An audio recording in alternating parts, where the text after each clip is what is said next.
کوئی مطلب معلوم نہیں ہوتا۔ ام ہانی یہ ہیں ہمارے نبی کی بہن ہمشیرہ، جن کے گھر سے سفر معراج شروع ہوا، براق لایا گیا، سواری لائی گئی۔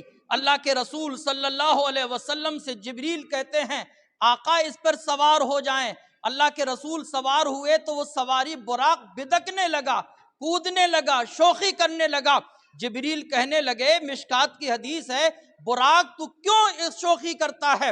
کیا تجھے پتہ نہیں آج تک ان کی طرح، ان سے افضل، ان سے بہتر تیرے اوپر کوئی سوار ہی نہیں ہوا ہے؟ تو زبان حال سے براق نے کہا تھا میرا مقصد یہ نہیں کہ میں انہیں سوار نہیں کرنا چاہتا، میرا مطلب یہ نہیں کہ میں ان کو سوار ہونا پسند نہیں کرتا، بلکہ معاملہ یہ ہے جبریل، میں یہ چاہتی ہوں، تفسیر روح البیان میں لکھا ہے، میں چاہتی ہوں کہ قیامت کے دن تم خدا کی بارگاہ میں میری شفاعت کی ضمانت لے لو۔ جبریل نے کہا ہاں میں تیری شفاعت کی ضمانت لیتا ہوں۔ تو براق شوخی کرنے سے باز آنے لگا اور پسینہ پسینہ ہو گیا، خوشی سے پھر جھومنے لگا۔ یعنی پتہ چلا کہ براق جانور بھی مانتا ہے، پہچانتا ہے کہ یہ وہ ہیں کہ جن کا مرتبہ سب سے افضل و اعلیٰ ہے، جو مخلوق میں سب سے زیادہ افضل ہیں، نبیوں میں سب سے زیادہ بہتر ہیں۔ یہ براق کا معاملہ ہے۔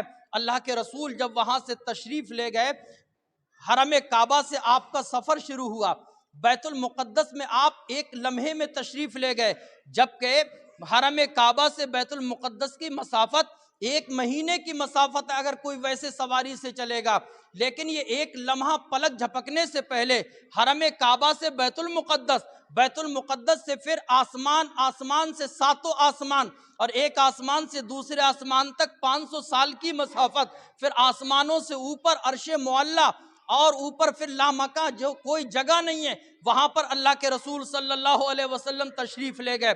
پلک جھپکنے سے پہلے آپ مکے میں تشریف لے آئے۔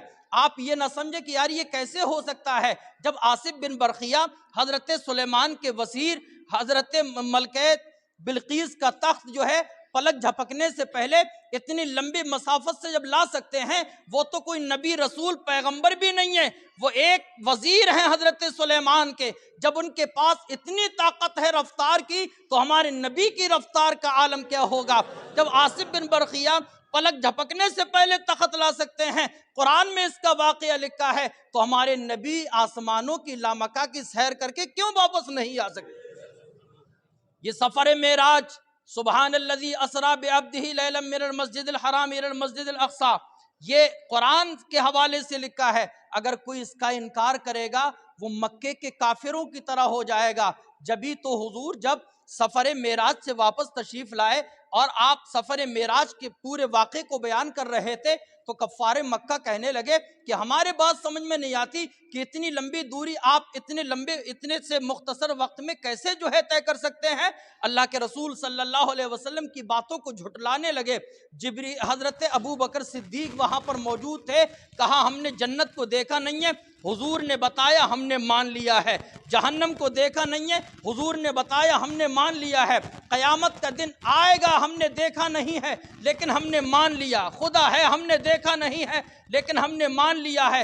ہمارے نبی ایسے سچے ہیں، وہ بتا رہے ہیں کہ میں اتنا لمبا سفر مختصر سے وقت میں کر کے آیا ہوں، ہم نے دیکھا نہیں ہے لیکن ہم نے حضور کی زبانی مان لیا۔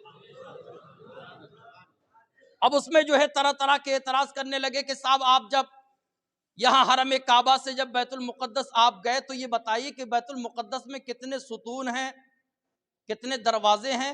تو یار یہ تو ایک ایسی بات ہے، اگر آپ کسی ہوٹل میں جائیں تو بہت دیر رہنے کے بعد بھی اگر کوئی آپ سے یہ پوچھے کتنے گیٹ ہیں، کتنے دروازے ہیں، کتنے ونڈو ہے، وہاں کیا ہے، وہاں کیا ہے، تو آپ نہیں بتا سکتے۔ لیکن اللہ تعالیٰ نے اپنے حبیب پہ کرم فرمایا، مکے میں جب سارے کفار مکہ بیٹھے ہوئے تھے اور یہ اعتراض کر رہے تھے، اللہ نے حرم کعبہ سے بیت المقدس تک جتنی بھی دیواریں تھیں، جتنے بھی حجابات تھے، جتنی بھی رکاوٹیں تھیں، ساری رکاوٹوں کو دور کر دیا، اور حضور نے وہاں سے حرم کعبہ سے بیت المقدس کو دیکھ لیا اور سب کچھ بتا دیا کتنے دروازے ہیں، کتنے ستون ہیں۔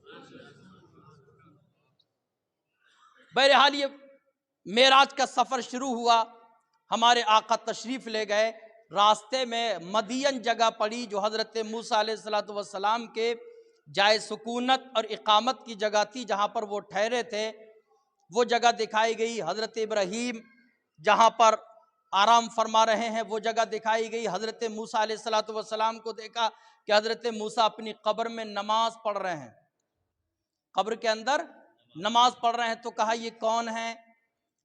جبریل سے پوچھا، اچانک آواز آ گئی غیب سے کہ یہ وہ ہیں کہ جن کو اللہ تعالیٰ نے فضیلت دی، اللہ تعالیٰ نے ان کو چنا، یعنی حضرت موسیٰ ابن عمران ہیں۔ حضرت موسیٰ نے جب حضور کو دیکھا تو حضرت موسیٰ رونے لگے۔